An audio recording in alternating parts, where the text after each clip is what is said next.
अभी ये जो आपने इंसेंटिव ना लेने वाली बात की, इससे कहीं आपके अपने जो दोस्त अहबाब हैं वो ना नाराज़ हुए? मेरी जिम्मेदारी है, मैं सारी बिजनेस कम्युनिटी की तरफ से बात कर रहा हूँ और बिल्कुल कन्विक्शन के साथ बात कर रहा हूँ। ये 4 ईज हैं, आपकी एफिशिएंसी है, एक्सपोर्ट्स हैं, इसी तरह की बहुत सारी चीज़। इसके आगे मैं ये कहता हूँ कि 4 जो ये 5 पीज हैं, progressive, pragmatic, productive and prosperous, ये हम सब देखना चाहते हैं। 2008 में बांग्लादेश और पाकिस्तान की टेक्सटाइल की एक्सपोर्ट बिल्कुल बराबर थी।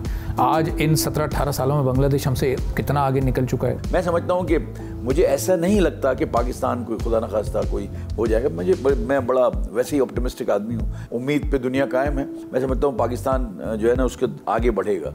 मैं सबको ईद मुबारक कहता हूँ और मैं अपनी जानिब से कराची की बिजनेस कम्युनिटी की तरफ से अहलियान पाकिस्तान को बहुत बहुत ईद मुबारक। देखिए ईद के दूसरे रोज प्रोग्राम व्यापार में रात 11:03 पर सिर्फ बोल न्यूज पर।